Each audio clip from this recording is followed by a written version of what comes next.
সেখানে বাংলাদেশের পতাকা দেখছি, এখন আপনি অস্ট্রেলিয়ার পতাকাও লাগিয়েছেন এবং স্টেপ ডাউন ইউনুস, তুর্য কাজী বিদেশে আছেন, অস্ট্রেলিয়াতে আছেন, তিনি মুক্তিযোদ্ধা পরিবারের সন্তান।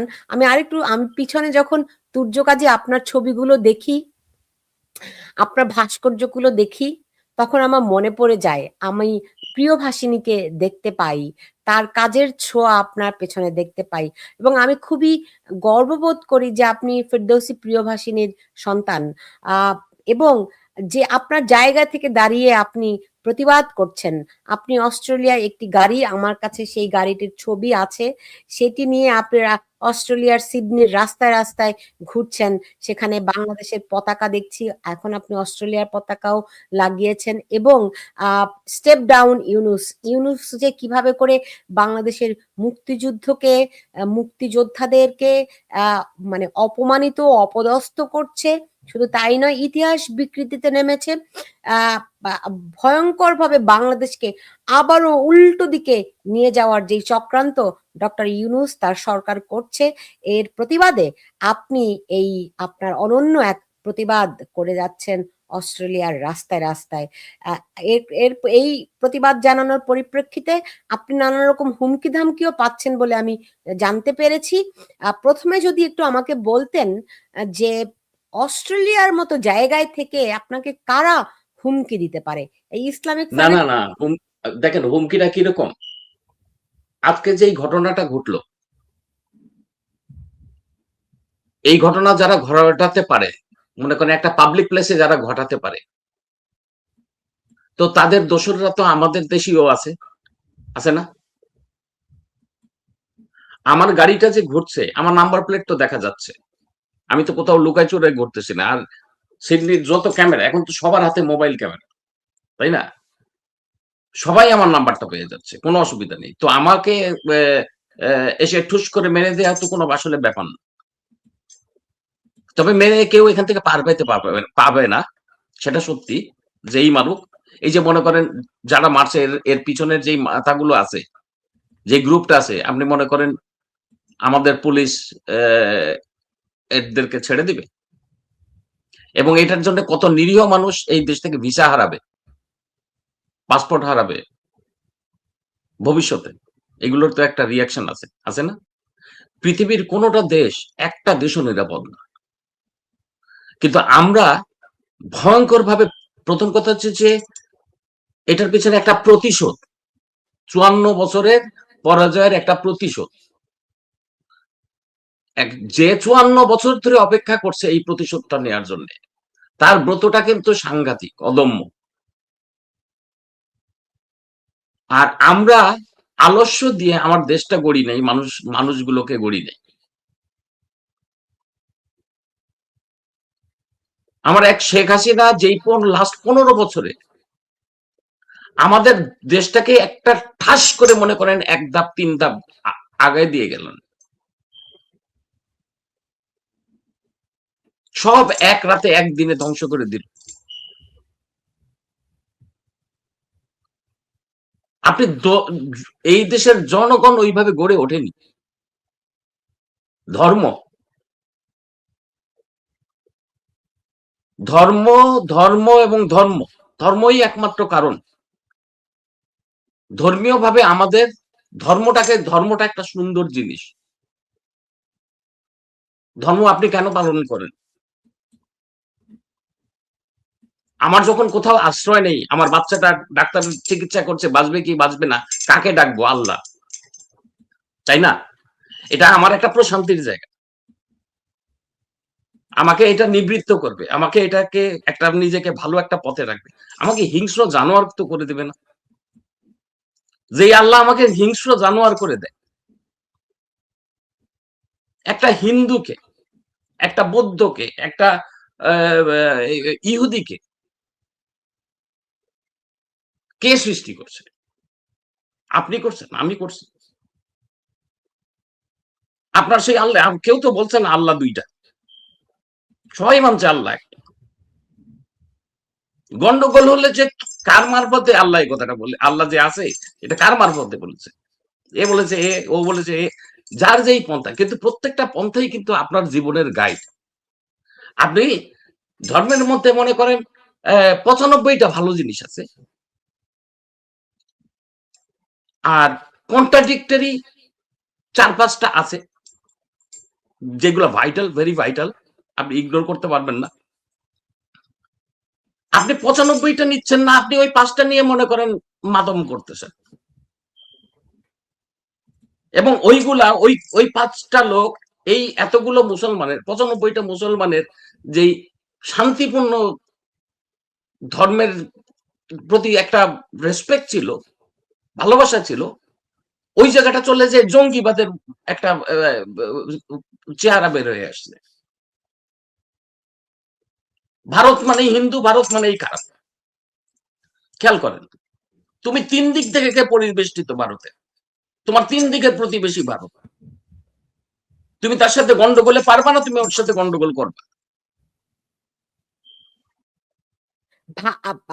তুর্যকাজি, এটা তো পাকিস্তান যে আমাদের ভূখণ্ডটা হারাইছে, এই পৃথিবীর সবচেয়ে বেশি সংখ্যক মুসলমান বসবাস করে ভারতে। হ্যাঁ, তারপরেও আমি বাংলাদেশি মুসলমান, ভারতের মুসলমান, তাদের দেশাত্মবোধে 100তে 100। ধর্মকে তারা আলাদা রাখে, দেশাত্মবোধের সাথে ধর্মের কোনো কনফ্লিক্ট নাই। আল্লাহ কোথাও বলে নাই তুমি তোমার দেশ, মাটি, মা, যে ধুলো মাটির সাথে তুমি বেইমানি করো, নেমোখানেমি করো, অন্যের কাছে বিক্রি করে দাও।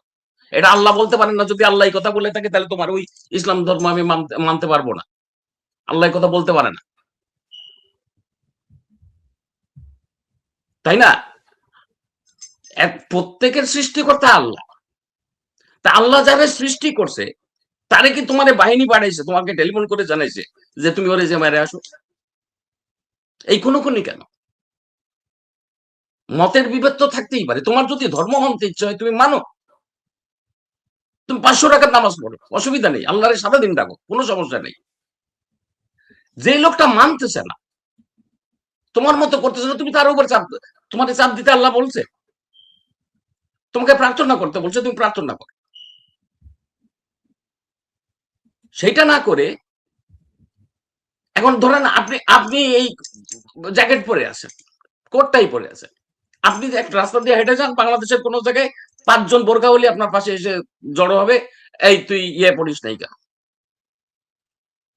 কারণ সে বোরখার মধ্যে তাকে, তার ওই যে পুরুষগুলো যেগুলো আছে, সেগুলো তাকে বাধ্যও করছে।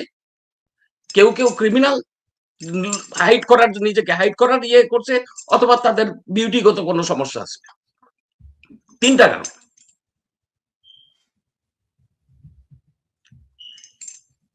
এইভাবে মনে করেন, যেই দিন আমাদের দেশে, আমরা সারা জীবন ছোটবেলা থেকে শুনে আসছি খোদা হাফেজ, খোদা হাফেজ, খোদা হাফেজ, হঠাৎ করে একদিন থেকে শুনি আল্লাহ হাফেজ, আল্লাহ হাফেজ, আল্লাহ হাফেজ। এবং এই আল্লাহ হাফেজটাকে সামাজিকরণ করছি আমরা। এর সামাজিকরণ আপনি দেখবেন যে আমার আপনার মতো প্রগতিশীল অসংখ্য মানুষ আল্লাহ হাফেজ বলে। কেন? এই যে একটু একটু করে প্রশ্রয় দিছি, ওরা ধরে নিছে আমরা সবাই উদ্দর। এই রাজাকার গুলা, এই 5টা 5টা 10টা 15টা 20টা রাজাকার, এরা ধরে নিছে এদের বংশধররা। আপনি আমাদের জনগণকে এমন একটা ভয় দিছে,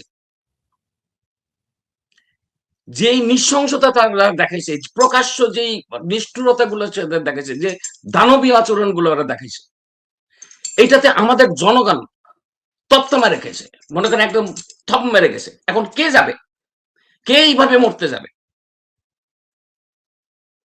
এই ভয়টা তারা ক্রিয়েট করে রাখছে। আমাদের সংখ্যা ওদের 500 গুণ।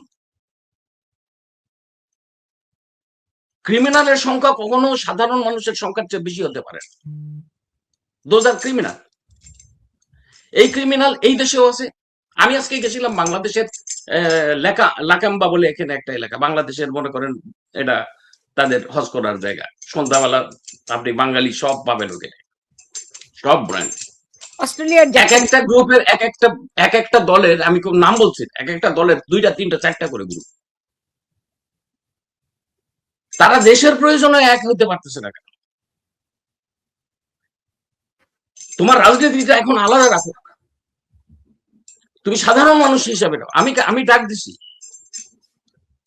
আমি ডাক দিছি আজকে 14 তারিখ, আজকে আমি নিজে যে সিটি মোটামুটি রেকি করে আসছি, কোনো ব্যাপার না, খুব ইজি রাস্তা, টোল ফ্রি রাস্তায় আপনি একদম সুন্দর প্যারামিটার রোড ধরে চলে যেতে পারবেন। 16 তারিখে আমাদের গন্ডগোল হয়ে গেছে, আমাদের এখানে উইকডেজ, কাজের দিন, মানুষ বের হতে পারবে না। তো আমি বলছি আমি আপনার মাধ্যমে বলতে চাই, অসুবিধা নেই, যারা পারেন তারা আসবেন। 4-5টা ফ্ল্যাগ যদি আমার সিটিময় ঘুরে বেড়ায়, বাংলাদেশ আসি, বাংলাদেশ একটা নজরে আসি। আমার ওই বাঙালি পাড়ায় ঘুরে বেড়ায় কোনো লাভ নাই। আমার সাদা পাড়ায় যে সিটিতে গেলে আপনি পৃথিবীর সব দেশের নাগরিকদের ঘুরে বেড়াতে দেখবেন। আমাদের নাগরিক ভয়েসটা দরকার, অ্যাওয়ারনেসটা দরকার, তাদেরকে কানেক্ট করা দরকার, তাদেরকে দেখাই দেওয়া দরকার। আমার 71-এ তারা 30 লক্ষ প্রাণ মারছিল ব্রুটালি আমাদের এই বুদ্ধিজীবীদের। তাদের আজকের দিনে আমি তাদেরকে শ্রদ্ধা জানাই। হ্যাঁ, তাদের জন্য আমার মনটা খুব খারাপ। এবং যেই ব্রুটালি তাদেরকে মারছে, এটা মানুষ মানুষকে এইভাবে মারতে পারে না। তার জেল দাও, ফাঁসি দাও, যে কোনো একটা পদ্ধতি দাও, এরকম ব্রুটালি যে মারছে সে মানুষ হতে পারে না, সে হিংস্র পশু, জানোয়ার। ওর আচরণ, ওর দ্বারা গঠিত যেই দল, ও যেই দলে থাকবে, ওই যে দলের কর্মী, ওই যে দলের নেতা, এরা জঙ্গলি শিয়ালের চেয়েও হিংস্র এবং চতুর, নো ডাউট। তাদের এই চালাকির কাছে আপনি হেরে গেছেন।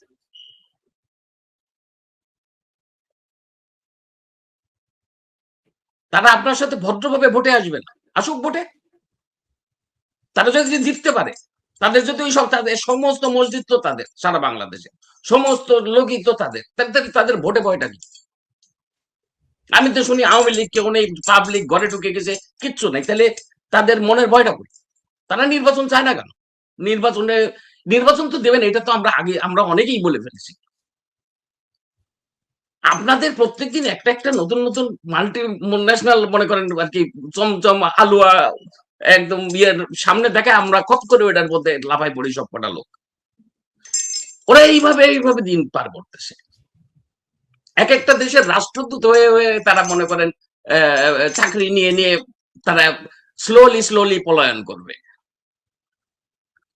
যাদের যাদের ইউনুসের পার করে দেওয়ার দরকার হবে, মার কমিটমেন্ট আছে, নালে মেরে ফেলে দেবে ইউনুসকে, ওরাই মেরে ফেলে দিবে। আপনার মাপতে হবে না, আমাদের কিচ্ছু করতে হবে না। আমার কথা হচ্ছে আপনি মানুষের মধ্যে জাগরণটা রাখেন আর ওর খেলা দেখেন। ও বিএনপি রে খেলতে দেন। বিএনপি এগুলো যেগুলো বেইমান ছিল, যেগুলো বাংলাদেশের সাথে গাদ্দারি করছে, আমি বিএনপি, আওয়ামী লীগ, অমুক তমুক, আমি সব দলের কথা বলছি, যেগুলো বাংলাদেশের স্বার্থের সাথে বেইমানি করছে, পিটার হাসের কাছে বিক্রি হয়েছে, নির্বিশেষ দল মত নির্বিশেষে যে বিক্রি হয়েছে, হি শুড কল রাজাকার, হি ইজ রাজাকার।